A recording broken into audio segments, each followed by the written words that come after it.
6 hours.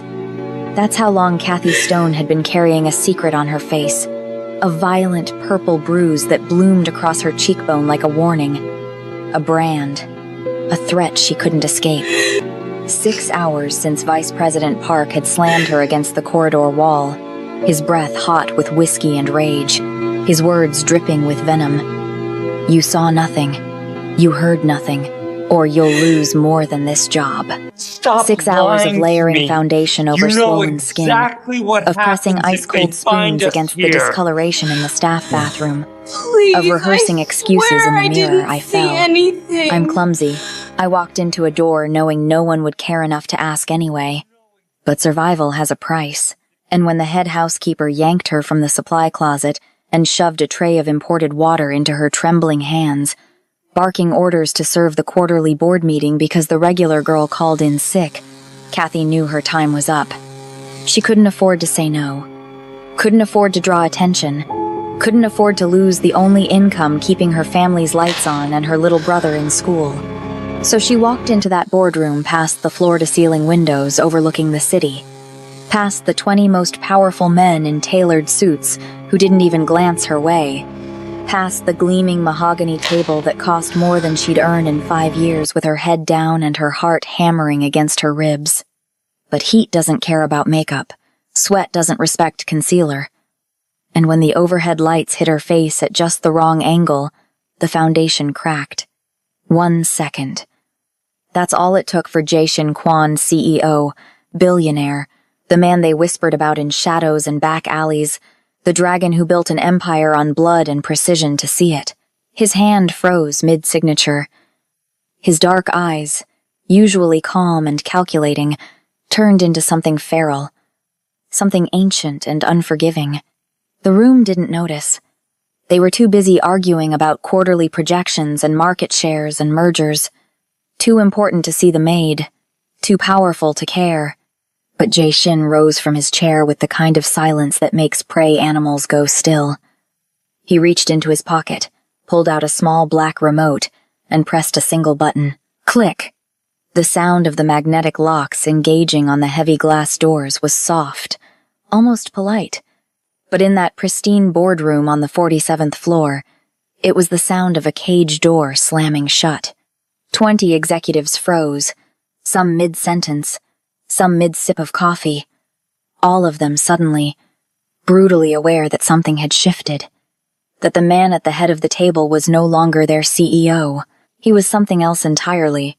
Jae-shin moved with terrifying calm, crossing the room in 3 strides and pulling Kathy against his chest, one arm wrapped around her shoulders, protective and possessive. His hand splayed across her back like a shield. The other hand held the remote high, a silent declaration of control. "Gentlemen," he said, his voice soft as silk and sharp as a blade. "We have a problem." The air turned to ice. "Someone in this room." He tilted Kathy's face gently toward the light, exposing the bruise in all its ugly, violent glory. "Put their hands on something that belongs to me." Kathy's fingers curled into the fabric of his jacket, her nails digging through the expensive wool. Not because she was afraid of him, but because in this room full of monsters in suits, he was the only one who'd ever looked at her like she mattered. "So here's what's going to happen," Jae-shin continued, his tone never rising, never breaking. "No one leaves. No one calls for help. No one breathes wrong. Not until I know exactly who touched her." A chair scraped. Someone cleared their throat. Mr. Park, the vice president, forced a laugh that sounded like breaking glass. "Sir, surely this is—" "Shut up," 2 words, spoken with the kind of quiet that comes before executions. They knew the rumors. That Kwon Corp was a front. That their CEO had built his fortune in the shadows. That his hands were stained with more than ink. That the smiling businessman who signed their checks was really a dragon in a $1,000 suit. Now, they were trapped in his lair, and one of them was about to burn. Before we continue to see who walks out of that boardroom alive, take a moment to subscribe and drop a comment telling me what you think Jae-shin will do to the man who touched Kathy. It truly means so much to see this community grow with every story we tell, Every like, every share, every comment you leave helps us bring more untold stories to life together. Because this isn't just a story about revenge. It's about the moment when a woman who's been invisible her entire life becomes the only thing a dangerous man can see. The staff bathroom on the 3rd floor of Quan Tower smelled like industrial cleaner and desperation.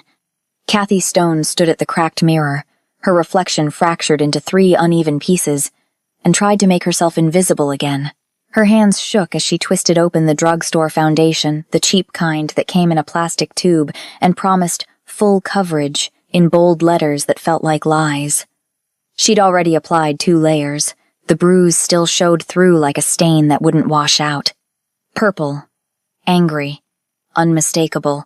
She dabbed more product onto her cheekbone, wincing as her fingers grazed the swollen skin. The pain was sharp and immediate, a reminder that last night had been real. That Vice President Park's hand connecting with her face in the dim corridor had been real. That his threat hissed through clenched teeth while his fingers dug into her arm hard enough to leave fingerprints had been real. You saw nothing. You heard nothing. Or you'll lose more than this job, sweetheart. Kathy blinked hard, forcing the memory back down where it belonged. She couldn't afford to think about it, couldn't afford to feel it. She had 4 hours left in her shift, a little brother who needed new textbooks, and a mother whose medication didn't pay for itself. She needed this job, which meant she needed to be invisible, which meant the bruise had to disappear. She added another layer, then another. The makeup was thick now, cakey, obvious if anyone looked too close, but no one ever looked at the help. That was the blessing and the curse of being a maid in a building full of people who measured their worth in zeros on a paycheck. Kathy was a ghost, and ghosts didn't have bruises. She was blending the edges with a damp sponge when the bathroom door slammed open hard enough to rattle the stalls. Mrs. Cho, the head housekeeper, stood in the doorway like a drill sergeant who'd caught a soldier sleeping on watch. Stone, you're needed upstairs. Kathy's stomach dropped. I'm scheduled for the executive suites today, Mrs. Cho. I was just about to change of plans. Mrs. Cho's voice was clipped, impatient. She held a wooden tray in her hands, the expensive kind reserved for VIP meetings, the kind Kathy had only seen from a distance. Hannah called in sick. You're covering the quarterly board meeting. The words landed like a punch to the gut. The board meeting? But I've never... You have hands, don't you? You can carry water? Mrs. Cho shoved the tray forward. Crystal glasses. Imported bottled water with labels in languages Kathy couldn't read. 47th floor, conference room A. And for God's sake, don't speak unless spoken to. These men don't have time for small talk. Kathy took the tray with numb fingers. The weight of it felt wrong, too heavy, like she was carrying something fragile that would shatter the moment she moved. Mrs. Cho, I really don't think... I don't pay you to think. The housekeeper's eyes narrowed. You're already 10 minutes late. Move. There was no arguing with Mrs. Cho. There was no arguing with anyone when you were 1 paycheck away from eviction. So, Kathy nodded, straightened her apron, and walked out of the bathroom with her heart lodged somewhere in her throat. The elevator ride to the 47th floor felt like ascending into a different world. The walls were polished marble. The floors were heated. The air smelled like money and power and things Kathy would never be able to afford. She checked her reflection in the elevator's mirrored panel. The bruise was still there, faint but visible under the wrong light. She angled her face down, letting her hair fall forward. Maybe if she kept her head low, if she moved fast enough, no one would notice. The elevator chimed. The doors slid open. Conference room A was at the end of a long hallway lined with abstract art that probably cost more than her yearly salary. Through the glass walls, she could see them 20 men in suits so expensive they looked like uniforms, sitting around a table that stretched the length of the room. And at the head of that table, backlit by floor-to-ceiling windows that framed the city like a kingdom he owned, sat Jae-shin Kwon. Kathy had seen him before. Everyone who worked in this building had seen him. but seeing him from across a lobby and seeing him up close were two different things. He looked like he'd been carved from stone and dressed in shadows. His suit was black on black, tailored so perfectly it might have been painted on. His hair was slicked back, revealing a face that belonged on magazine covers or movie screens, sharp jawline, high cheekbones, eyes so dark they looked like they could see straight through lies. He was beautiful in the way predators were beautiful. Dangerous. Untouchable. Absolutely in control. Kathy's hands tightened on the tray. She could do this. She just had to walk in, set down the water, and leave. 30 seconds. Maybe less. Be invisible. Be quiet. Be gone. She pushed open the glass door with her hip, keeping her head down, her eyes on the tray. The room fell silent as she entered, but not the kind of silence that meant they noticed her. It was the silence of people too important to be interrupted, too focused on their own power plays to care about the help. Good. She moved along the edge of the room, setting down glasses one by one. Her hands were steady. Her breathing was controlled. She was almost done. Almost safe. But the room was warm. Too warm. The overhead lights were too bright, and sweat, nervous, terrified sweat began to bead along her hairline, trickling down her temple. She felt it before she saw it. The foundation, thick and cheap and never meant to last, beginning to break apart, sliding, smudging. She set down the last glass in front of an executive who didn't even glance her way. Relief flooded through her. She was done. She could leave. She turned toward the door. Wait. The voice was quiet, calm. But it cut through the room like a blade through silk. Every executive froze. Phones paused mid-scroll. Conversations died mid-sentence. Even the air seemed to hold its breath. Kathy's feet stopped moving. She didn't turn around. Didn't look up. Didn't breathe. Come here. It wasn't a request. Her legs moved on autopilot, carrying her toward the head of the table where Jae Shin sat with his fingers steepled in front of him. She kept her eyes down, kept her face angled away from the light. Look at me. She couldn't. If she looked at him, he'd see. If he saw, he'd ask questions. If he asked questions, she'd lose this job, and if she lost this job, everything else would collapse like dominoes. Kathy. Her name in his mouth sounded different. Familiar. Like he'd said it before in moments she didn't remember. Look. At. Me. She lifted her chin. Just enough. Just barely. His eyes found the bruise immediately. The change in him was instant. Subtle, but absolute. His expression didn't shift. His posture didn't change. But something in the air around him turned sharp, cold, lethal. Who? His voice was still quiet, still calm, but underneath it was a promise of violence so profound that Kathy felt it in her bones. I. Her voice cracked. It's nothing, sir. Who touched you? The room was so silent she could hear her own heartbeat. Jae Shin stood. Slowly, like a predator rising from rest. He reached into his pocket and pulled out a small black remote, the kind that controlled building security. His thumb hovered over a button. Sir? One of the executives, a man in a gray suit with too much gel in his hair, let out a nervous laugh. Is everything all right? We really should continue the click. The sound of the magnetic locks engaging was soft, almost polite. But 20 pairs of eyes went wide as the heavy glass doors sealed shut with a finality that made stomachs drop. What the hell? Someone started. Sit down. Jae Shin didn't raise his voice. Didn't need to. The two words carried enough weight to make grown men sink back into their chairs like scolded children. He moved around the table toward Kathy, each step measured, controlled. When he reached her, he didn't grab, didn't demand. He simply placed one hand on the small of her back, steady, warm, grounding, and guided her to stand beside him. Gentlemen, he said, his eyes sweeping over the room with the kind of coldness that preceded executions. We have a problem. No one spoke. No one moved. Jay-Shin gently tilted Kathy's face toward the light. The bruise was fully visible now, the makeup smudged away by sweat and fear. Ugly.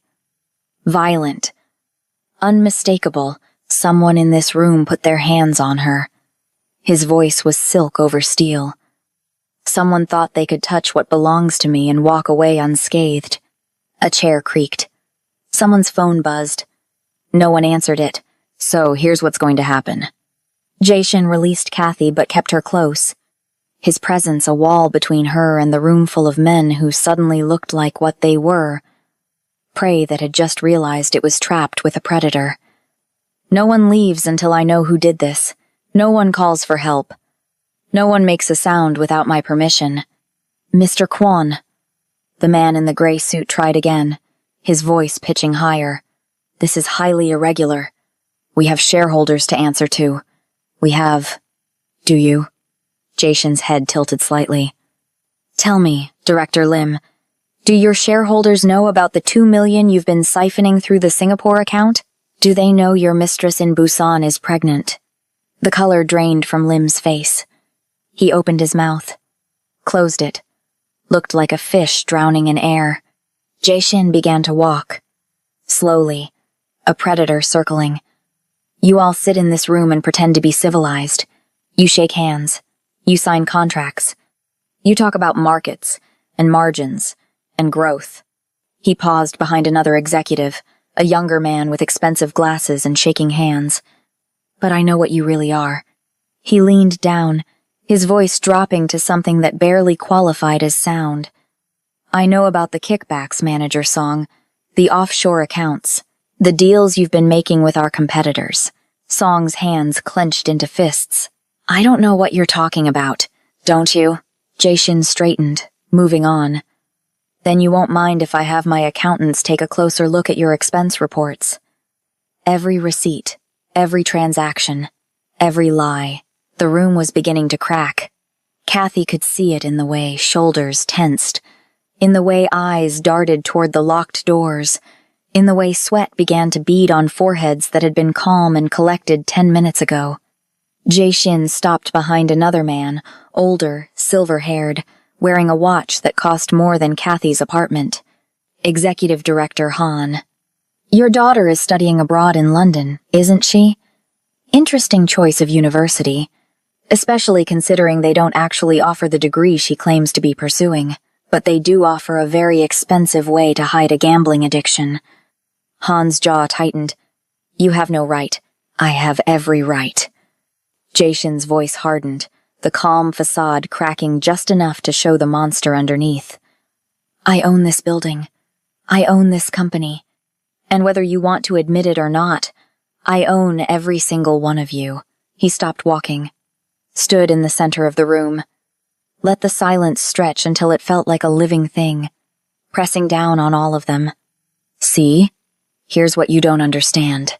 His eyes swept across the table, landing on each man in turn. You think I'm a CEO.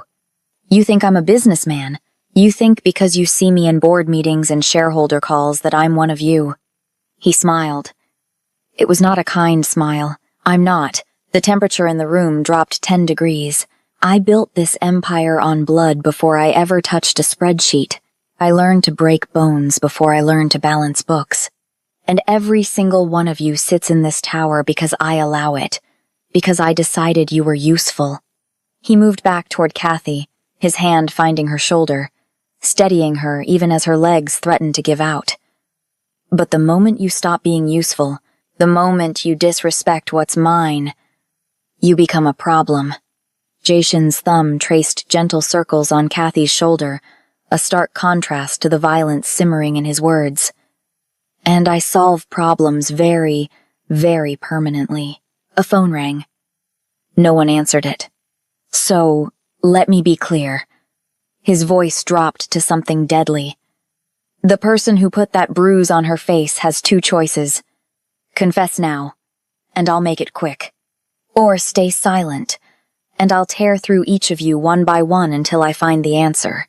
His hand moved to the remote, thumb hovering over another button. And trust me, gentlemen, You don't want to see what happens when I run out of patience. The room held its breath. And somewhere, beneath the designer cologne and expensive leather, Kathy could smell fear. Jae-shin's hand was still on Kathy's shoulder when the memory hit him. Unexpected, unwanted, but undeniable. 3 months ago. Maybe 4. Time had a way of blurring when you spent 18-hour days building an empire that existed in both boardrooms and back alleys. He'd been in his office, the real one on the 52nd floor that most employees didn't even know existed. The one with reinforced walls and encrypted phones, and a safe that held things shareholders would never see.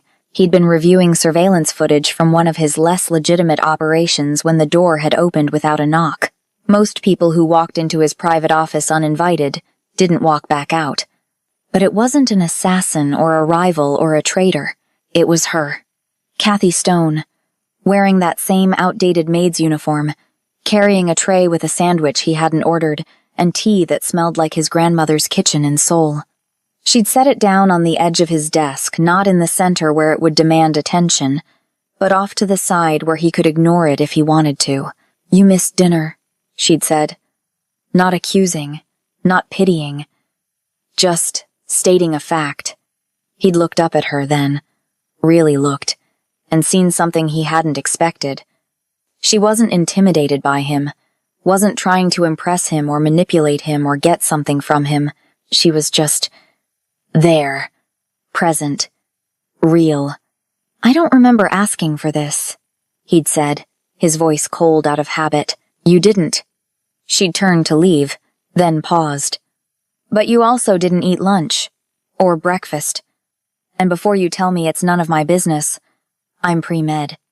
Was pre-med. Whatever. She'd shrugged, a small gesture that somehow made her seem braver than men twice her size. "Your body needs fuel.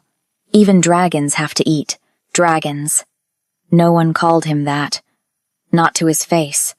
Not unless they wanted to end up in the river. But the way she'd said it casual, almost teasing, like she was talking to a person instead of a monster, had done something strange to the ice around his chest. She'd left before he could respond.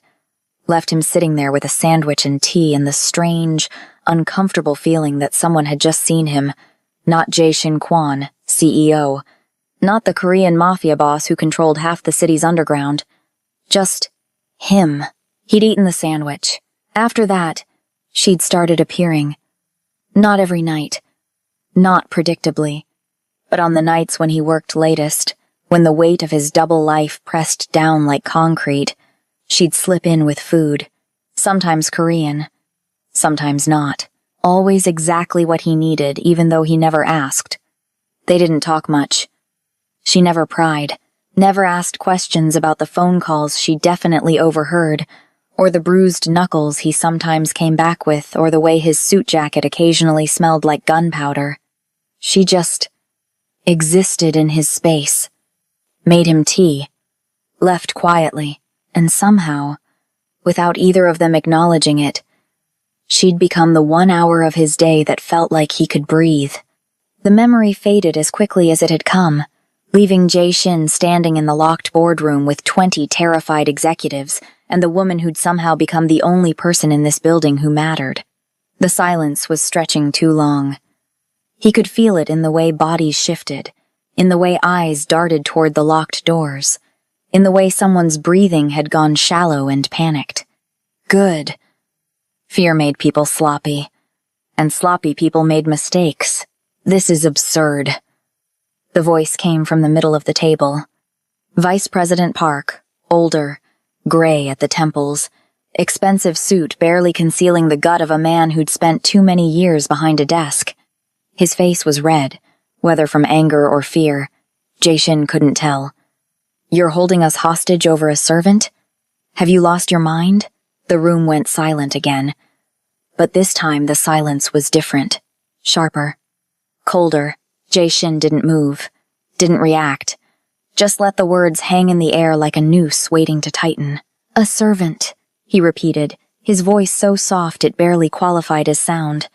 "That's what you see when you look at her?"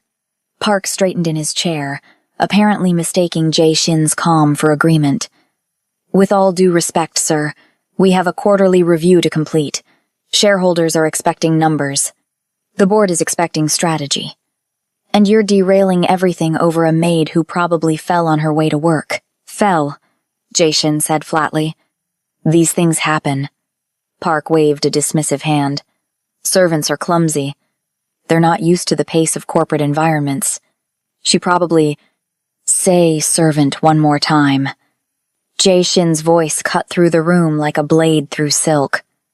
Please, give me a reason. Park's mouth opened. Closed. Some animal instinct, the one that had kept humans alive when they were still prey, finally kicked in. He seemed to remember that the man at the head of the table wasn't just his boss, wasn't just a CEO, was something far more dangerous. But pride was a funny thing. It made smart men stupid, made cowards brave, made vice presidents think they were untouchable.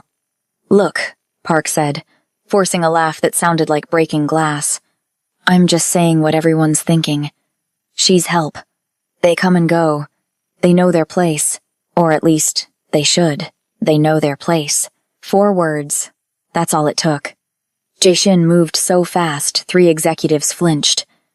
He was around the table in 4 strides, standing directly behind Park's chair, one hand resting on the leather headrest, the casual touch somehow more threatening than a knife to the throat. Their place, Jae-shin repeated. Tell me, Vice President Park, where exactly is their place? Park's Adam's apple bobbed. I just meant, no, I'm curious. Jae-shin leaned down, his mouth inches from Park's ear. Because it seems like you have very strong opinions about where certain people belong, about who deserves respect and who doesn't, about who matters and who's disposable. Sweat began to bead on Park's forehead. Sir, I think you're misunderstanding. Am I? Jae-shin's hand moved from the headrest to Park's shoulder. The grip looked casual, light, but Kathy saw the way Park's whole body went rigid, the way his breathing hitched. Because from where I'm standing, it sounds like you think you're above certain people, that your position gives you the right to dismiss them, to hurt them, to put your hands on them when they see something they shouldn't. The last sentence landed like a bomb in quiet room. Park's face went white, then red, then white again. I would never... Wouldn't you? Jae-shin straightened, releasing Park's shoulder, but he didn't step back, didn't give him space to breathe. Strange, because Kathy here has a very specific bruise, and I'm very good at reading injuries, Vice President Park. It comes with my extracurricular experience. He circled the chair, putting himself between Park and the rest of the room. That bruise is exactly the size and shape of a right hand. A large hand. The kind that comes from a man, not a fall. And the angle suggests she was struck while standing, probably backed against a wall, by someone taller than her. Park's hands clenched into fists on the armrests. This is speculation. You can't... The knuckle pattern suggests the attacker was wearing a ring. Something thick. Probably a college ring or a signet. Jae-shin's eyes dropped to Park's right hand, to the gold band on his ring finger. Harvard class of '98, if Jae-shin remembered the file correctly. Want to show me your hand, Park? I don't have to show you anything. No? Jae-shin smiled. It was not a kind smile. Then you won't mind if I check the security footage from yesterday evening. Say, around 7 p.m.? The cameras in the executive corridor are quite high definition. I can pull them up right now if you'd like. Park's face had gone from red to a sickly gray.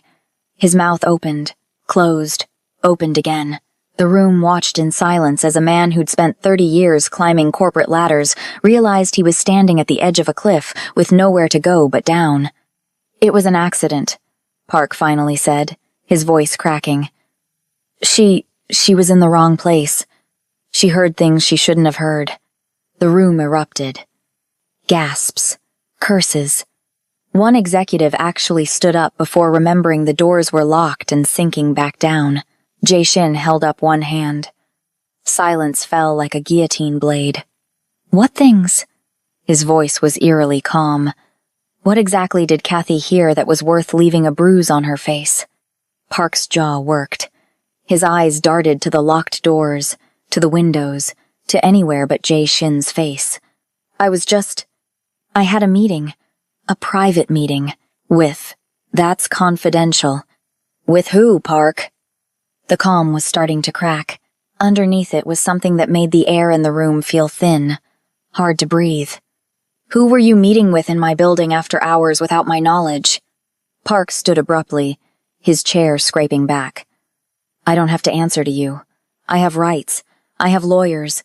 You can't keep us here like prisoners and expect. You were selling company secrets. Kathy's voice was quiet. Small. But in the silent room, it carried like a gunshot. Every head turned toward her. She was still standing beside Jason, her hands twisted in her apron, her voice shaking but steady. I heard you. In the corridor. You were on the phone with someone. You said you had the quarterly numbers early, that you'd have the merger details by Friday, that your contact would pay double if you could get the client list. Park's face twisted into something ugly. You little... She saw you. Jay Shin's voice cut through whatever venom Park was about to spit. She overheard you committing corporate espionage, and instead of coming to me, you decided to silence her, to intimidate her, to make her too afraid to speak. She's a liability. Park's composure shattered completely. His face was red, his voice rising. She's nobody. A maid who can't keep her nose out of places it doesn't belong. I did what I had to do to protect my interests. Your interests. Jason's voice dropped to something deadly. Not the company's interests. Not the shareholders' interests. Yours. I've given 30 years to this company. Park was shouting now, spittle flying from his mouth. 30 years. And for what? To watch you walk in and take over? To answer to some Korean thug who thinks a suit makes him legitimate? The room held its breath. I was protecting my future. Park continued, his hands shaking. I was securing my retirement. And I'll be damned if some girl who scrubs toilets for a living is going to... He reached into his jacket. Time slowed. Kathy saw the gun before anyone else did a sleek black thing that looked wrong in the pristine boardroom. Park's hand was shaking as he raised it, but the barrel was pointed directly at her chest. She's the only witness, Park said, his voice high and panicked.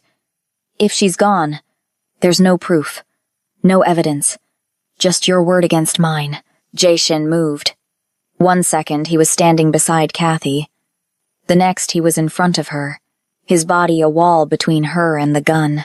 His left hand shot out, catching Park's wrist and twisting with a crack that made half the room flinch. The gun clattered to the floor. Park screamed. But Jay Shin wasn't done. His right hand came up in a strike so fast Kathy barely saw it palm to Park's throat, cutting off his air. Park's eyes went wide, his mouth opening and closing like a fish on dry land. Jay Shin spun him, using his own momentum against him, and slammed him face first into the conference table hard enough to crack the wood. 3 seconds. That's all it had taken.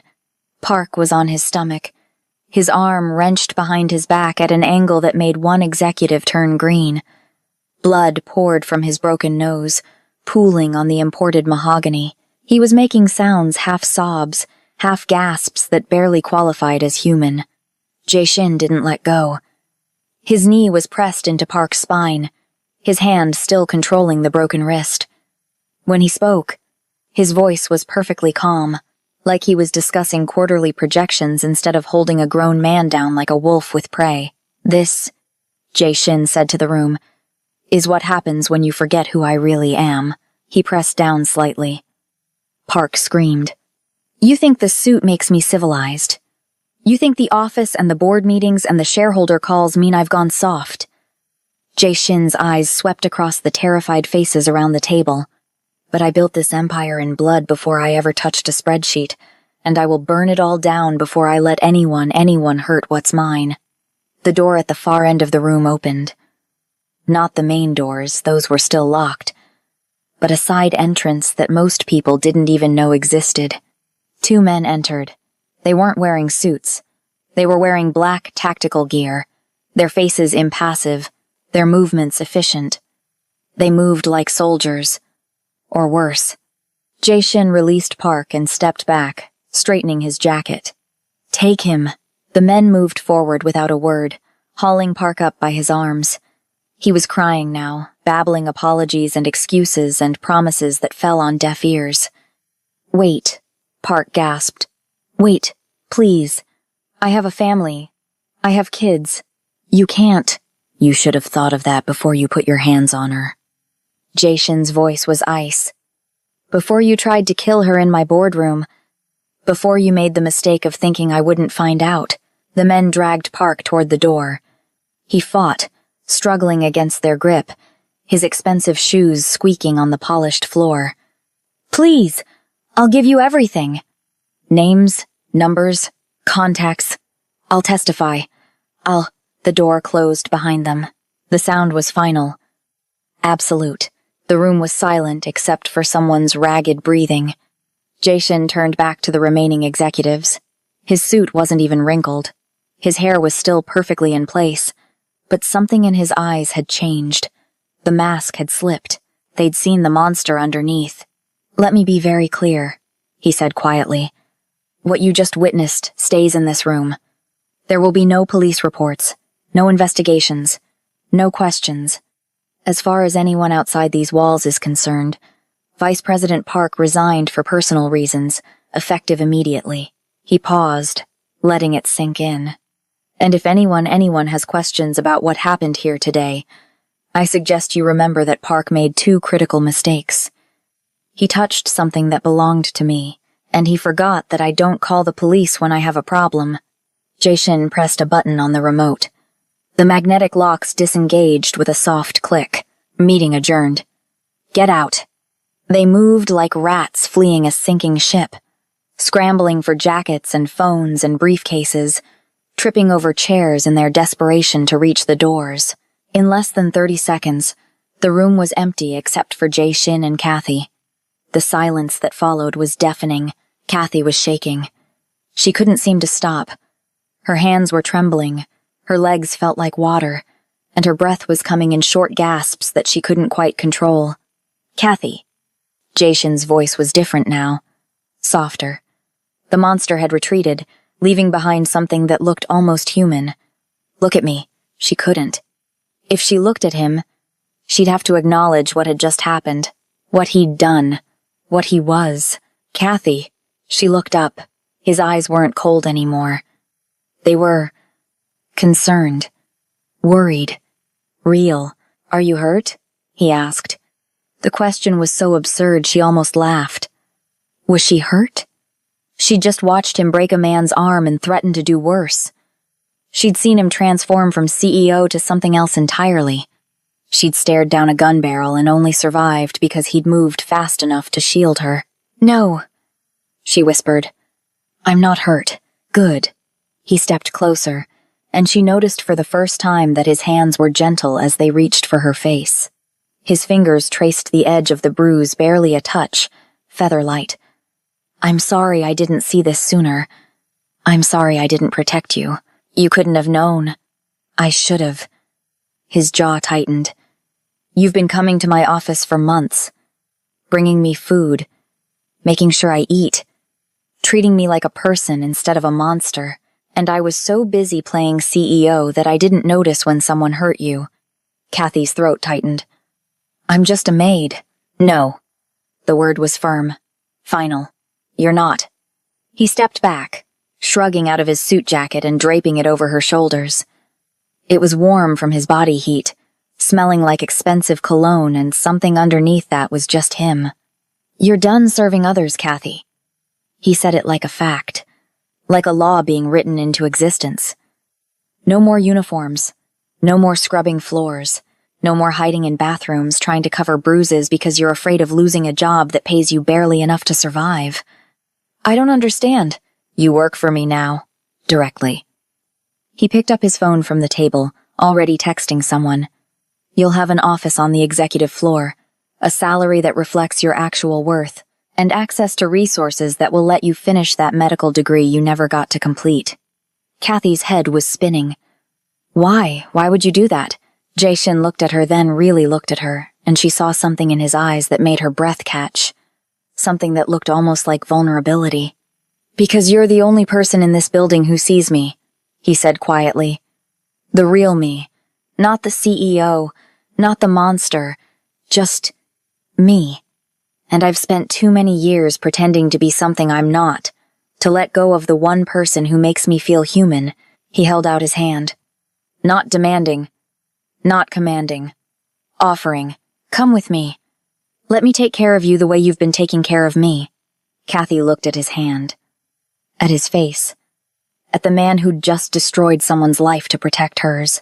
She should be terrified, should run, should put as much distance between herself and this dangerous, complicated, violent man as possible. But her fingers were already moving, slipping into his palm, letting him pull her close. Okay, she whispered. Jae-shin's arm wrapped around her waist, steady and sure. He guided her toward the door, not the main entrance where the executives had fled, but the private one where his men had taken park, where his real world existed. One more thing, he said as they walked. What? He stopped, turning her to face him. His hand came up to cup her cheek, careful of the bruise. Anyone who touches you again doesn't get a trial. They don't get lawyers or mercy or second chances. They get me. Understand? It should have sounded like a threat. Like possession. Like ownership.